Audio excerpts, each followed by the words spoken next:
Good morning students. आज हम हमारी ऑनलाइन क्लासेस में 11th क्लास का जो फर्स्ट चैप्टर चल रहा है आपका बेसिक कंसेप्ट ऑफ केमिस्ट्री, रसायन विज्ञान की मूलभूत अवधारणाएं, इसमें जो आज टॉपिक पढ़ने वाले हैं वो है द्रव्य के गुणधर्म और उनका मापन। थोड़ा गुणधर्म, द्रव्य के जो गुणधर्म है उनको दो भागों में बांटे हैं। प्रत्येक पदार्थ के दो प्रकार के गुण होते हैं। द्रव्य या पदार्थ के दो प्रकार के गुणधर्म होते हैं। ये गुणधर्म होते हैं।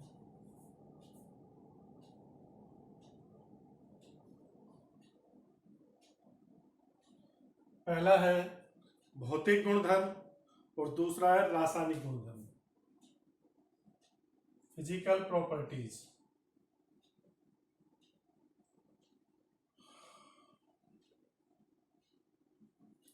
भौतिक गुणधर्म क्या होते हैं? पदार्थ के वे गुण जिनका मापन उस पदार्थ में बिना किसी परिवर्तन किए किया जा सकता है, तो जिनको हम पदार्थ में परिवर्तन किए बिना ही माप सकते हैं या देख सकते हैं, उन गुणों को अपन क्या बोलते हैं? भौतिक गुणधर्म। वे गुण जिनका मापन पदार्थ में बिना कोई परिवर्तन किए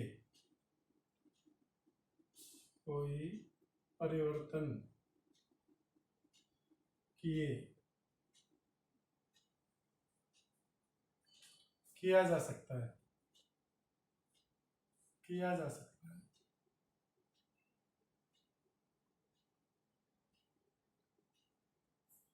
मतलब जिन गुणों को मापने के लिए पदार्थ में हमें परिवर्तन नहीं करना पड़ रहा, देखने से ही पता लग जाता है। जैसे रंग, गंध, द्रव्यमान, ये सब है जो इनके उदाहरण क्या है भौतिक गुणधर्म के? रंग, गंध, द्रव्यमान, मेल्टिंग पॉइंट, बॉइलिंग पॉइंट, गलनांक, क्वथनांक आदि ऐसे गुण कहलाते हैं भौतिक गुणधर्म। ये कैसे गुणधर्म है? भौतिक गुणधर्म।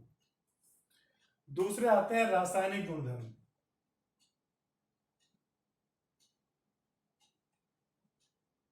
रासायनिक गुणधर्म, केमिकल प्रॉपर्टीज। वे गुण जिनका मापन करने के लिए पदार्थ में परिवर्तन कराना पड़ता है या रासायनिक परिवर्तन आवश्यक है। वे गुण जिनका मापन करने के लिए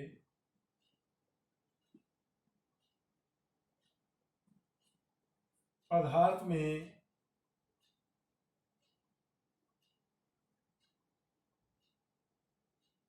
रासायनिक परिवर्तन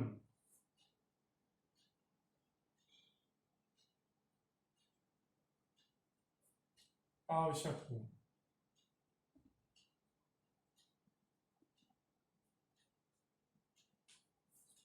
रासायनिक गुणधर्म कहलाते हैं।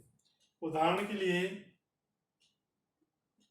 जैसे मान लीजिए मुझे किसी पदार्थ की अम्लीयता चेक करनी है, तो मैं क्या करूंगा? अम्ल की क्रिया धातु से कराने पर हाइड्रोजन गैस मुक्त होती है, तो क्रिया कराऊंगा, रासायनिक परिवर्तन होगा। अम्लीयता, क्षारीयता, ज्वलनशीलता आदि, ये आपके भौतिक और रासायनिक गुणधर्म हो गए। पदार्थों के भौतिक और रासायनिक गुणधर्म।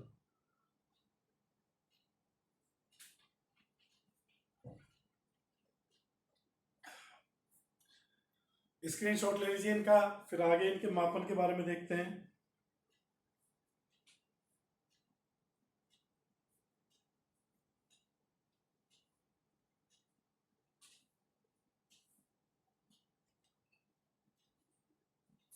अब देखते हैं मापन हमें प्रयोगशाला में विभिन्न राशियों का मापन करना पड़ता है। आपको पता है मापन में दो चीजें लिखी जाती हैं। किसी भी राशि का मापन करते हैं तो एक तो संख्यात्मक मान लिखते हैं और दूसरा लिखते हैं उसका मात्रक या इकाई। मात्रक या इकाई। जैसे कोई द्रव्यमान तोला, किसी वस्तु का द्रव्यमान निकाला तो अपन लिखते हैं 5 kg।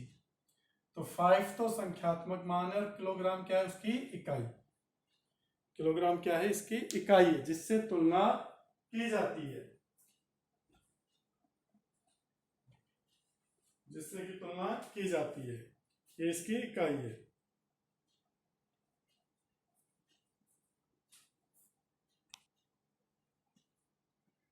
हाँ भाई, मापन के लिए संख्यात्मक मान और मात्रक या इकाई की आवश्यकता होती है। पुराने समय में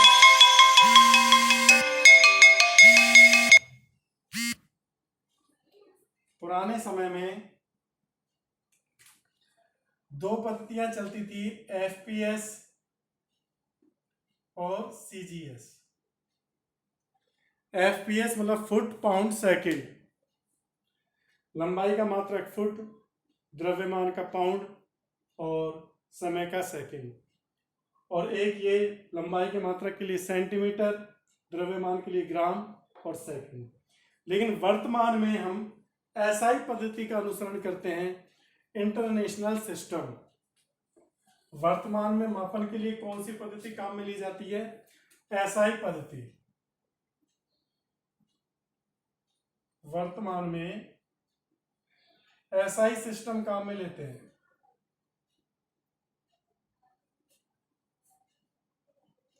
फिजिक्स में भी इसके बारे में पढ़ा होगा आपने। एसआई सिस्टम में 7 मूल राशियां मानी गई हैं। उन 7 मूल राशियों से ही हम सारी अन्य राशियां व्युत्पन्न करते हैं।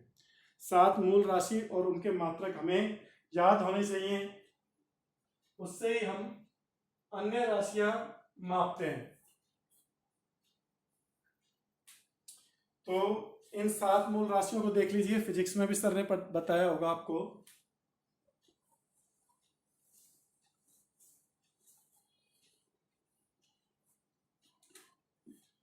यहां पर राशि, मूल राशि, इनको बोलते हैं मूल राशि। मूल राशि, यहां पर उसका मात्रक, मूल मात्रक, मूल राशि का मात्रक।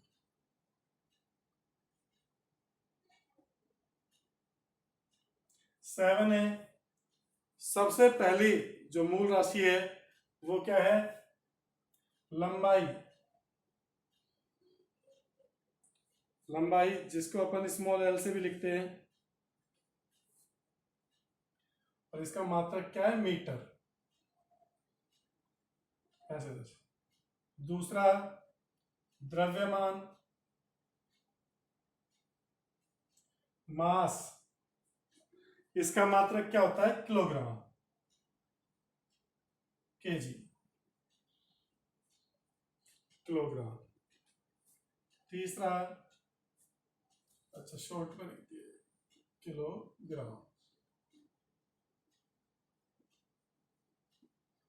तीसरा आपका मात्रक जो होता है समय, और इसके लिए सेकंड काम में लेते हैं। सेकंड। चौथा जो आपका मात्रक है विद्युत धारा।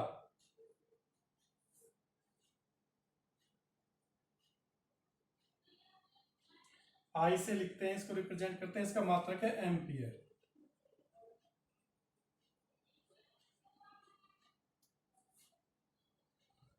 पांचवा है ज्योति तीव्रता, लाइट इंटेंसिटी।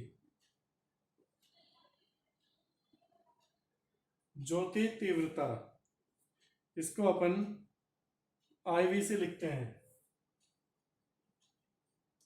और इसका मात्रक है कैंडेला।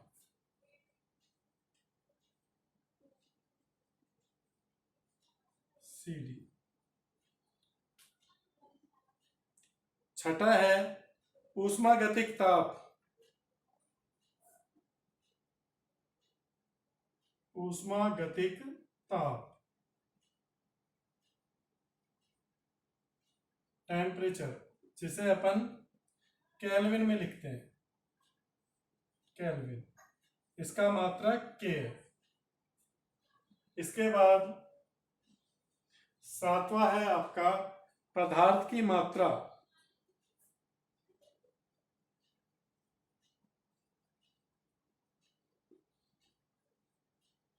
इसका मात्रक है मोल। इसको मोल लिख देते हैं। ये आपके क्या हो गए? 7 राशियां और उनके मूल मात्रक। 7 राशियां और उनके मूल मात्रक। इनको उतार लीजिए आप। फिर आगे अगला टॉपिक लेते हैं।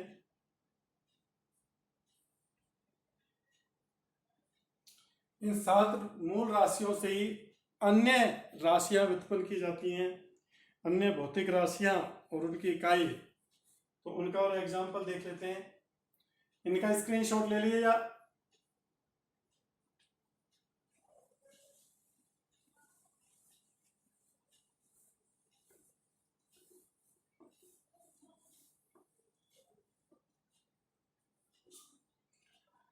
इनके अलावा देखो अन्य व्युत्पन्न मात्रक।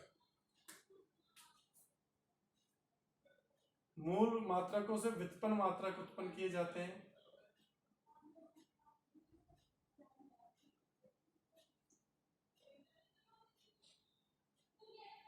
जैसे दाब।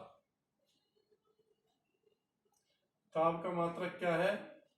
ये तो राशि, यहां मात्रक है। तो दाब का मात्रक क्या होगा? पास्कल। दाब का मात्रक क्या है? पास्कल। ये कैसे उत्पन्न हुआ है, ये मैं एक एग्जांपल दे देता हूं। दाब का आपको पता है प्रेशर बराबर में क्या होता है? बल बटा क्षेत्रफल। बल का मात्रक न्यूटन, क्षेत्रफल का मात्रक मीटर स्क्वायर। ये newton into metre square inverse है, मीटर स्क्वायर इनवर्स, इस तरह से। इसी को क्या बोलते हैं? पास्कल। शक्ति का मात्रक क्या होता है? वाट। थोड़ा ध्यान रखना है आपको, कुछ लिख रहा हूं मैं, कुछ भौतिक राशि होगी, आपको हमेशा याद रहने चाहिए। कार्य या ऊर्जा, इसका मात्रक जूल। बल का पता है था भी, बल बराबर न्यूटन। या विद्युत प्रतिरोध,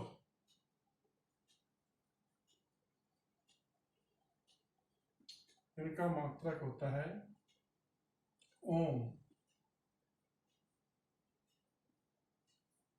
ये मात्रक आपको याद होने चाहिए। कुछ कुछ आवर्ती, हर्ट्ज,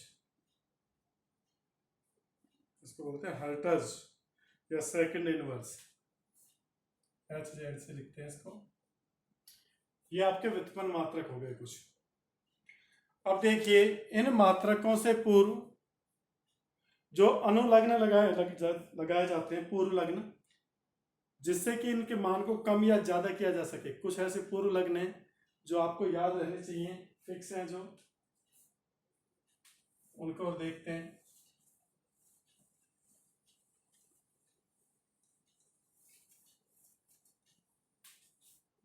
जो पूर्व लग्न काम में आते हैं एसआई पद्धति में। पूर्व लग्न,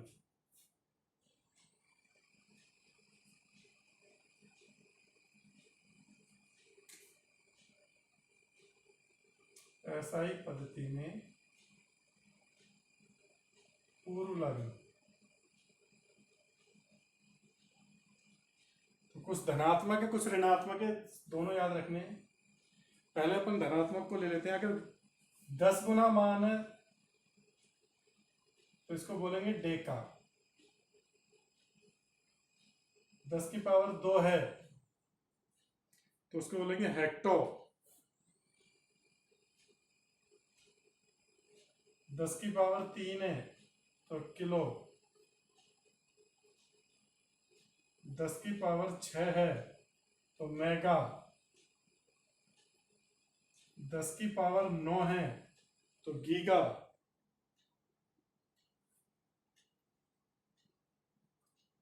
10⁻12 है तो टेरा।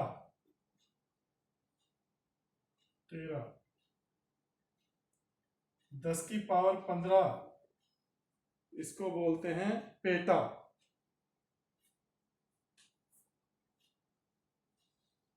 पेटा। 10⁻18 एक्सा। 10⁻21 इसको बोलते हैं जेटा।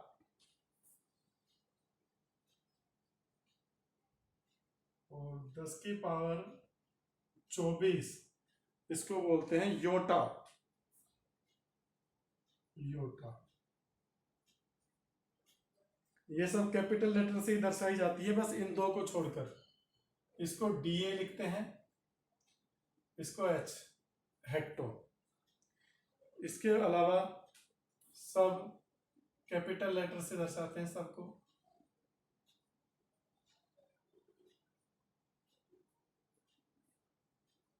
एक्सा, ई, जेड, इस तरह से दर्शाते हैं। ये तो धनात्मक मान के लिए। जैसे कोई तुमसे कहता है भाई लंबाई का मूल मात्रक क्या है, मीटर, पर किलोमीटर दिया तो मतलब मीटर का 1000 गुना, 10⁻3 से गुणा कर दो, 1000 मीटर हो जाएगा। तो मेगा मीटर तो 10�6। ठीक है ना। अब ये ऋणात्मक में ले लेते हैं इन मानों को। 10⁻−1 इसको बोलते हैं आप डेसी। इसे क्या बोला जाएगा, डेसी। तो इसके लिए स्मॉल डी।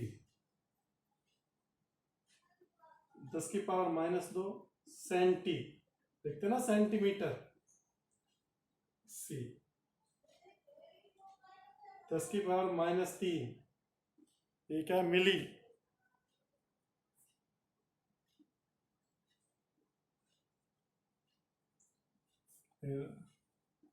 10⁻−6 माइक्रोन, इसे क्या बोलते हैं अपन, माइक्रोन।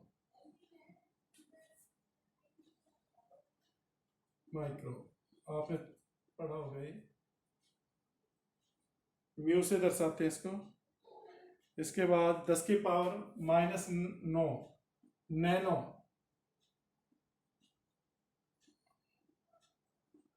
10⁻−12 ये बोला जाएगा आपका पीको।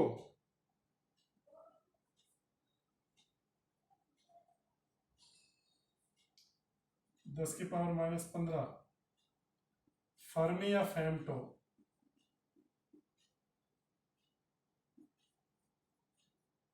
एफ। इसके बाद 10⁻−18 इसे बोलते हैं अपन एटो। एटो स्मॉल ए से लिखते हैं। 10⁻−21 जेप्टो।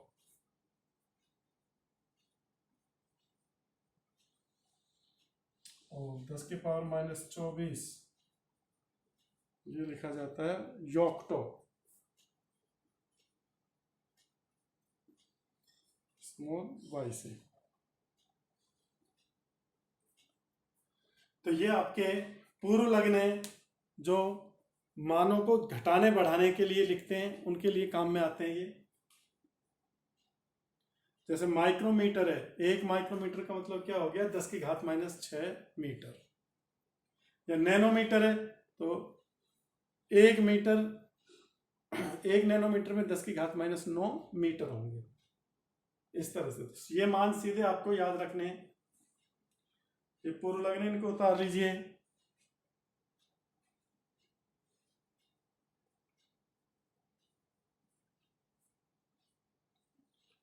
स्क्रीनशॉट ले लीजिए इनका।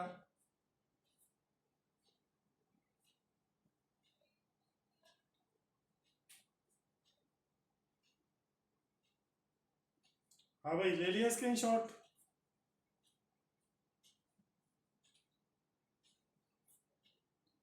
अब देखिए इसके लिए नियम प्रयोग में लाने के लिए, ऐसा ही मात्रा को प्रतीकों को प्रयोग में लाने के लिए नियम, ये रफ कर देता हूं मैं।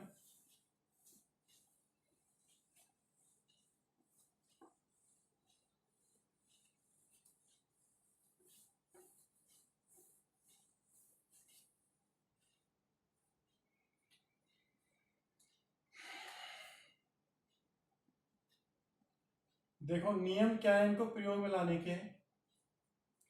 मात्रक का प्रतीक लिखते हैं उसको तो कैपिटल लेटर से लिखते हैं। किसी व्यक्ति के नाम से अगर मात्रक है, जैसे 5 न्यूटन है तो 5 न्यूटन को ऐसे दिखाओगे आप 5n, n कैपिटल, क्योंकि न्यूटन व्यक्ति का नाम था इसलिए कैपिटल n। लेकिन जब इसको पूरा लिखोगे यहां पर स्पेलिंग, तो स्मॉल n से शुरू करोगे, न्यूटन। ठीक है ना, आई चीज समझ में। प्रतीक लिख रहे हो तो कैपिटल एन, लेकिन पूरा लिख रहे हो तो न्यूटन स्मॉल एन, पहला लेटर कैपिटल नहीं आएगा। एक तो ये रूल है इसको। दूसरा रूल क्या है कि मात्रक को सदैव एक वचन में लिखते हैं, एक वचन में। जैसे 10 सेकंड है तो 10 सेकंड लिखोगे आप, पीछे एस नहीं लगाओगे। तीसरा, प्रतीक के बाद बिंदु का प्रयोग नहीं करते, प्रतीकों के बाद बिंदु नहीं लगाते।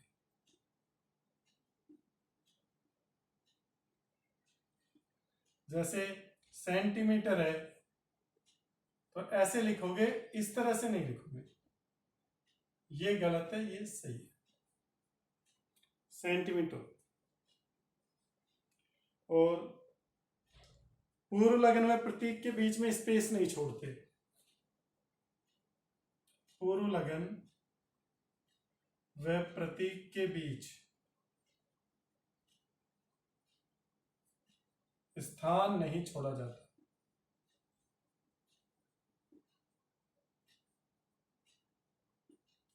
जैसे मिली सेकेंड है तो आप बीच में गैप नहीं दोगे, इसको एक साथ लिखो ms, ये गलत है, ये सही है। ठीक है ना, तो ये कुछ नियम है जो ध्यान में रखने प्रतीकों को लिखते समय, मात्रकों को लिखते समय। इसके बाद कल हम इसके मापन में अनिश्चितता को देखेंगे, सार्थक अंक, परिशुद्धता और यथार्थता, इनके बारे में देखेंगे। आज का ये टॉपिक कंप्लीट हो गया।